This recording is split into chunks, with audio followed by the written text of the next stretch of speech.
টিপামত পৰ্যটকৰ অভূতপূৰ্ব সঁহাৰিৰ পাছত আজি 15 ছেপ্টেম্বৰত টিপামত আহি উপস্থিত হৈহি অসম চৰকাৰৰ পৰ্যটন বিভাগৰ সঞ্চালক দেৱকুমাৰ মিশ্ৰ।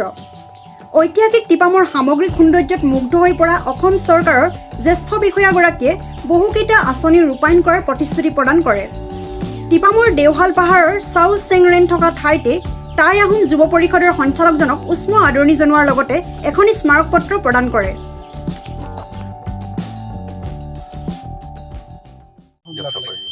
বৰ সুন্দৰ ঠাই। আচলতে এটা হ'ল চাহ বাগানৰ মাজত চিৰি এটাৰে এনেকৈ উঠি অহাৰ আমাৰ এনেকুৱা চাহ বাগান আমি সাধাৰণতে দাৰ্জিলিং বা ডুৱাৰ্ছ এলেকাত পোৱা যায়।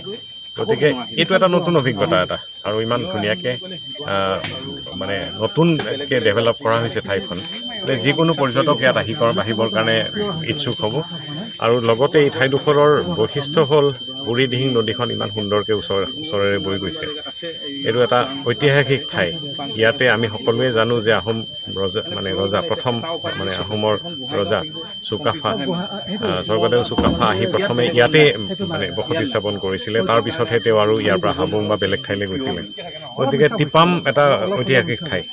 আৰু আজি মই এনেই জয়পুৰ বা নাহৰকটীয়া আগতে আহিছোঁ যদিও মই টিপাম বুলি এই ঠাইডোখৰলৈ আজি প্ৰথম আপোনালোকে মতাৰ কাৰণে মই ইয়ালৈ আহিলোঁ আৰু খুব ভাল লাগিলে। মই আশা ৰাখিছোঁ যে দিহিং পাটকাই অভয়াৰণ্যৰ লগত আমি যদি সংগতি ৰাখি আৰু ইয়াৰে যিখিনি ট্ৰাইবেল কালচাৰ আছে, যিখিনি টাইফাকে মানুহ আছে, নক্টে মানুহ আছে, সেই মানুহখিনিৰ লগত কালচাৰৰ লগত যদি আমি যিকোনো পৰ্যটকক সেইটো সংমিশ্ৰণ কৰি দিব পাৰোঁ, তেওঁলোকক সেই টেষ্টটো দিব পাৰোঁ, তেতিয়া মই ভাবোঁ অভয়াৰণ্যৰ টেষ্ট এটা বেলেগ, ঠিক তেনেকৈ কালচাৰৰ এটা টেষ্ট, এইটো এটা হেৰিটেজ, এইটো এটা কালচাৰৰ টেষ্ট, এই আটাইখিনি যদি দিব পাৰোঁ যিকোনো পৰ্যটকে আকৰ্ষিত হ'ব। আমাৰ কাম হ'ব, মই আপোনালোকক অনুৰোধ জনাওঁ যে এইটো এটা কমপ্লিট পেকেজ হিচাপত কৰক। আমি আপোনালোকক সহায় কৰিম।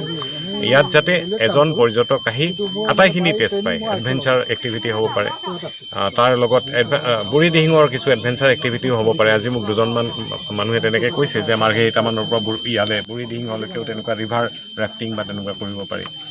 ঠিক তেনেদৰে আমি ৰেইন ফৰেষ্ট এখন উল্লেখযোগ্য ৰেইন ফৰেষ্ট। গতিকে আমি যদি ইয়াতে এটা অকণমান দূৰত্বত হ'লেও ৰেইন ফৰেষ্টনো একচুৱেলি কি আমি নাম শুনো, এনেই ফৰেষ্ট বুলি ক'লে আমি যিটো ভাৱ হয়, ৰেইন ফৰেষ্ট কোৱাৰ লগে লগে আমাৰ মনত আৰু বহুত কথা আহি পৰে।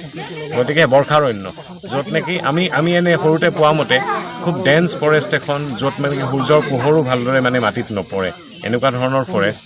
গতিকে সেইবিলাক হয়তো ইয়াত খুব বেছি এনিমেল আমি দেখিব নাপাম, কিন্তু তাত যিবিলাক ইনচেক্ট, চৰাই চিৰিকটি যিবিলাক থাকিব, সেইবিলাক আমি যদি মানুহক দেখুৱাব পাৰোঁ বা আমি যদি এটা সৰু ট্ৰেকিং ৰুট এটা বনাব পাৰোঁ, আমি যদি এলিফেণ্ট চাফাৰী সৰুকৈ কৰিব পাৰি, এই গোটেইখিনি অৱশ্যে বিভিন্ন ডিপাৰ্টমেণ্টৰ লগত একেলগে সমিল মেলেৰে কামখিনি কৰিব লাগিব।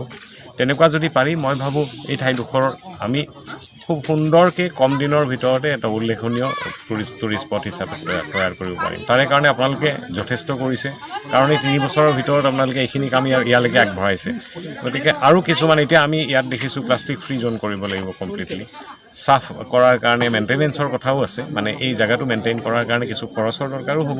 সেইখিনি এটা হয়তো ইউজাৰ চাৰ্জ কেনেকৈ পাব আপোনালোকে ইয়াত লোকেল এডমিনিষ্ট্ৰেশ্যনৰ লগত এবাৰ কথা পাতি সেইখিনি ঠিক কৰি ল'ব, যাতে যিকোনো পৰ্যটকে আহি ইয়াত সুন্দৰ এটা পৰিৱেশ দেখে, পৰিষ্কাৰ পৰিচ্ছন্নতা দেখে, সকলোৱে সেইটো বিচাৰে। আৰু জয়পুৰ গোটেই ইয়াতে নাহৰকটীয়া জয়পুৰ ইয়ালৈ আহি মোৰ এনেকুৱা ফিল হৈছে যে ইয়াতে হোমষ্টে খুব প্ৰয়োজন। ইয়াত হোটেল নালাগে, কাৰণ মানুহে আহি নেচাৰেল পৰিৱেশত, প্ৰাকৃতিক পৰিৱেশত থাকিব বা কালচাৰটো চাব ভাল পায়।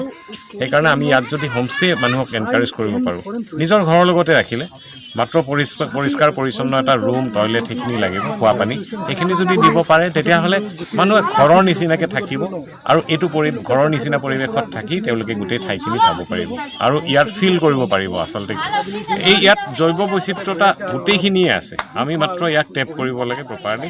আমি যদি প্ৰপাৰলি ইয়াত আকৰ্ষণ কৰিব পৰাকৈ আমি তৈয়াৰ কৰিব পাৰোঁ, মই ভাবোঁ খুব কম দিনৰ ভিতৰতে এই গোটেই অঞ্চলটো এটা পৰ্যটকৰ এটা আকৰ্ষণীয় স্থল হিচাপত পৰিগণিত হ'ব। ধন্যবাদ।